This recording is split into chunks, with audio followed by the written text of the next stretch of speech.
रामचंद्र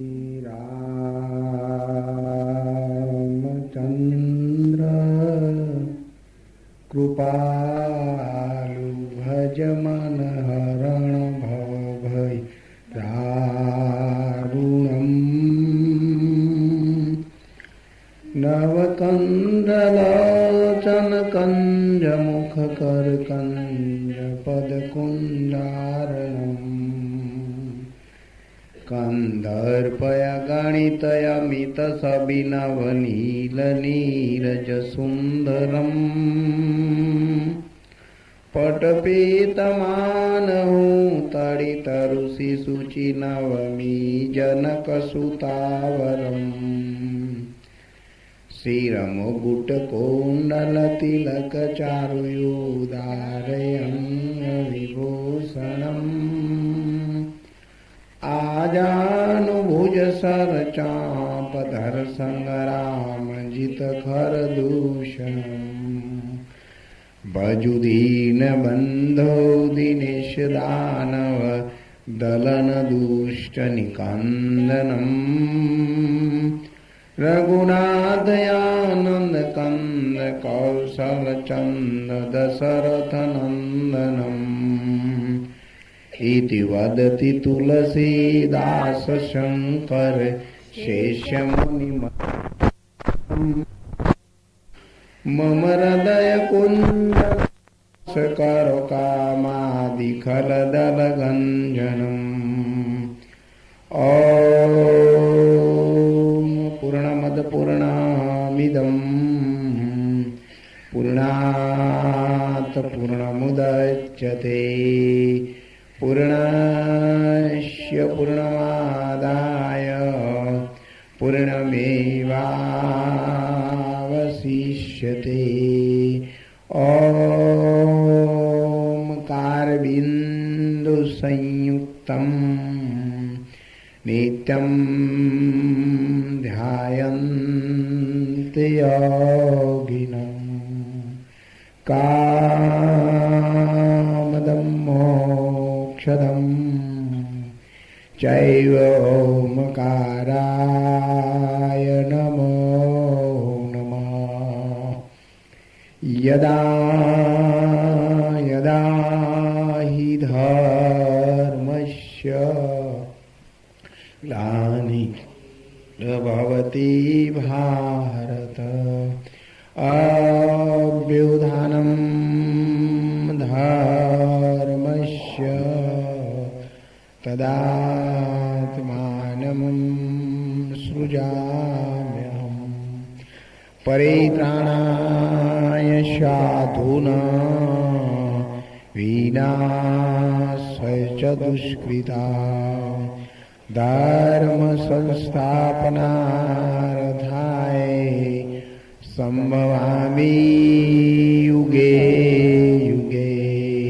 बोलो सद्गुरु देवनो जय, सनातन धर्मनो जय, पधारेला हरिगुरु संतनो जय। नरभैराम महाराज की जय। कृष्ण कन्हैया लाल की जय। संत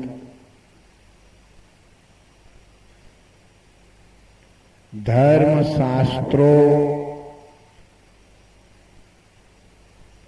संतों की अनुभववाणी ये मानव जन्म हमें किस लिए मिला है, क्या करने के लिए हम आए हैं, अभी क्या कर रहे हैं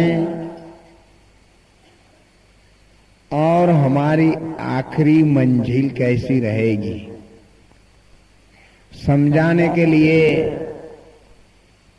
महापुरुषों ने कुछ तरीके अपनाए हैं, पैगाम सुनाए हैं। बहुत समय से हम सुनते आ रहे हैं। सब लोग ज्ञानी हैं, समझदार हैं, समझ सकते हैं। फिर उनका आचरण करना जब अपने सामने आता है तो हम उससे दूर भागते हैं। बोलते हैं कि बीड़ी या सिगरेट हम शौक से पीते हैं, लेकिन जब हम इच्छा करेंगे तब उसको निकाल देंगे। बोलते हैं, कहते हैं, दूसरों को सुनाते हैं, लेकिन 60-90 वर्ष तक चालू रखते हैं।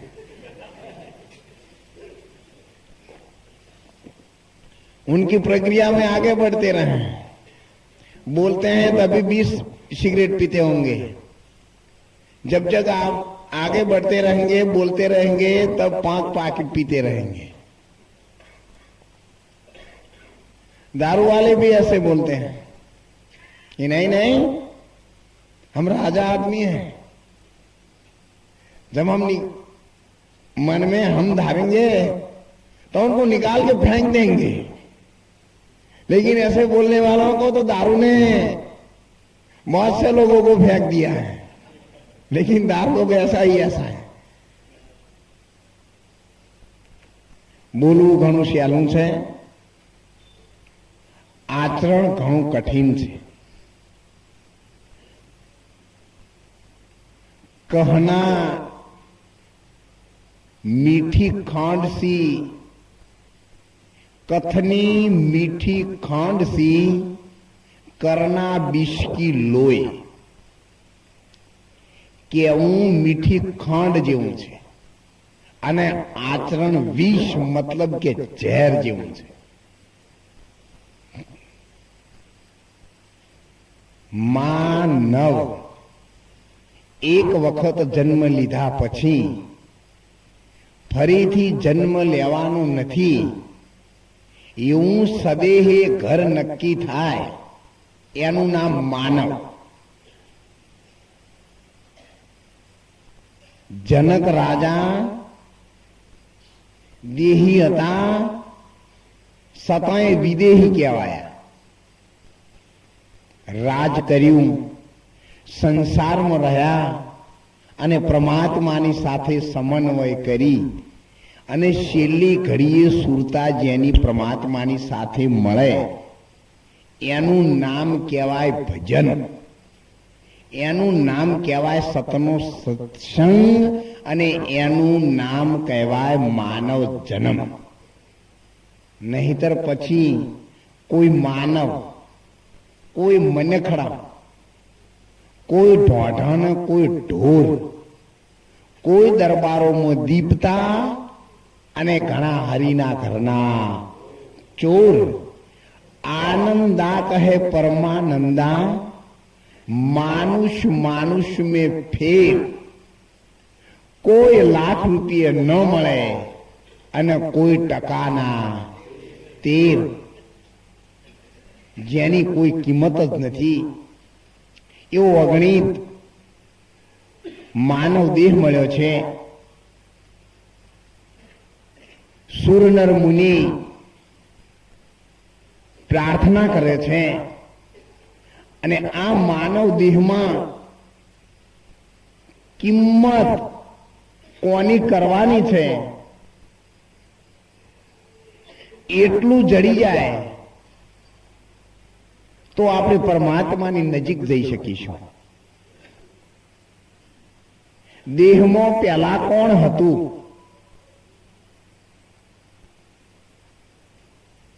अमर नगर से बूंद खरे, तब भगत नाम धरे। नरक वासना छोड़ीने न्यारो रहे, ए अमर लोक ने वरे। बेनी एड़ा एड़ा कोई साधुड़ा मळे, जेने जोईने अमारा नैण ठरे। देहमां प्रथम एक बूंद हतुं अने जन्म थाय ते पहेला मौत नक्की थयेलुं हतुं। જેદી જામા જામ્યા તેદી માપ્યા માપ, લખણ હારો લખી ગયો હાણ વ્રત લાભ और ઉપવાસ। જે દિવસે બીજ ની સ્થાપના થાય છે એ જ દિવસે જે ગુણ માતા પિતામાં રમતો હોય છે એ જ ગુણ બીજની સાથે ઉતરીને આવે છે। સફેદ માણસનો રંગ હોય તો માની લેજો કે એ વખત એના માતા પિતાના સાત્વિક વિચારો છે। ગૌવર્ણનો માણસ આવે ત્યારે માની લેજો કે રજોગુણ ચાલતો હશે, અને શ્યામ વર્ણ આવે ત્યારે માની લેવાનું કે માતા પિતાની અંદર તામસ પ્રકૃતિ ચાલતી છે। માણસના રંગ ઉપરથી એના બીજની ખબર પડે। ફક્ત દેહ જોઈ લઈએ પણ આપણે કોઈની કિંમત નથી કરતા, કારણ કે આપણને ખબર નથી। માણસ જ્યારે બોલે ને એટલે 3 પ્રકારની વાણી બોલે। એક તરત જ બીજાને પ્રિય લાગે એવી બોલે, એનું નામ સાત્વિક વાણી કહેવાય, કોયલના જેવી। એક વાણી પોતાનો અંગત સ્વાર્થ સાધી અને પોતાનું જ ભલું કરવાનું ઈચ્છે,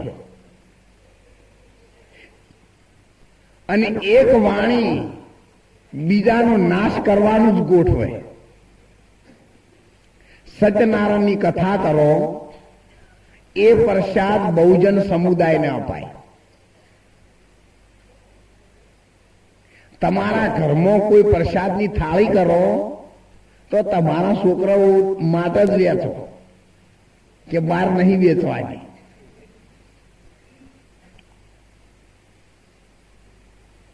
અને જો ભુવા પ્રસાદ કરે ને તો જેટલા વાળવા જાઓ એટલા જ ખાય। એટલે તામસ પ્રકૃતિનો પ્રસાદ બને, એમનો ભાવ એવો છે। પ્રસાદ તો એનો એ જ છે। ગોરસ પીવો કલાલ ઘેર તોય મદિરા કહેવાય છે। દારૂડિયાની દુકાનમાં તમે દહીંનો ગ્લાસ પીવો ને તો એ તમારો તમને દારૂડિયા જ લોકો માને। વેશાના બજારમાંથી સંત કબીર સાહેબ નીકળે ને તો 40% લોકો વેમ ધરે। એકવાર એક મહારાષ્ટ્રી હતા, એમના આશ્રમમાં બહુ લોકો આવવા લાગ્યા। ધીરે ધીરે આખું ગામ ભગત થવા લાગ્યું। મહારાષ્ટ્રી વિચારો ગામની અંદર પરિવર્તન આવી ગયું। વાહ ભાઈ, ધન્ય હો। જ્યારે મહારાજને ગાયો ભેંસો બહુ હતી એટલે એમને કહી દીધું, ભાઈ દરરોજ રાત્રે દાળ ભાતના લાડવા ચોખ્ખા ઝીણા બનાવવાના, ભલે લોકો પ્રસાદ લે આખું ગામ, અને દૂધ ભલે પીવે। પછી તો ગામમાં જે ખેતી કરતા હોય ને એ દી હાથમાં એટલે પોતાનું હોળ છોડી અને સીધા આશ્રમમાં, અને એમના ઘરવાળા તો તેઓ હોય જ એડવાન્સમાં જતા રહેલા હોય। ખાવું પીવું મજા કરવું, મહારાજના આશ્રમમાં રહેવું, હું ગાવ એટલે લોબા પકડીને હુઈ જાઉં, અમારે ત્યાંથી હોળ છોડીને જતું રહેવું।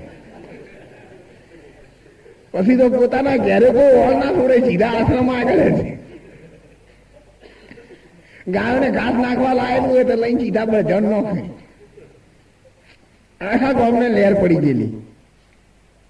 મહારાજે વિચાર્યું, એક વાર પછી એમણે નક્કી કર્યું, ભાઈ જુઓ, આશ્રમમાં તમે જે બધા પ્રસાદ લ્યો છો એ માંસ મદિરા ચોરી ઝારી જુગારથી દૂર રહો છો ને? હા બાપુ, હા, આખું ગામ હતા તો એકી વાકડા છે।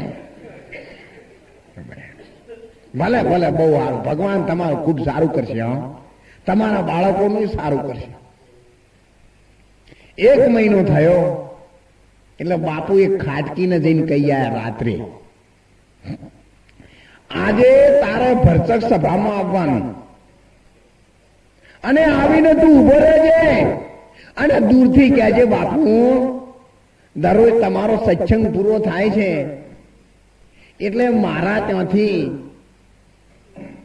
કસાઈના ત્યાંથી જે તમે વસ્તુ મંગાવો છો એ આ 6 મહિનાથી વસ્તુ ટાઈમસર આવે છે, તો તમે એનું બિલ કેમ આપતા નથી? દરરોજ તમે દૂધ પાક ખાઈને મુખવાસ એનો કરો છો, ભલે તમે લાડવા જ ખાતા હોય, પણ મારા ગરીબના પૈસા તમે આલો, મારો ધંધો કેવી રીતે કરો? કસાઈ કે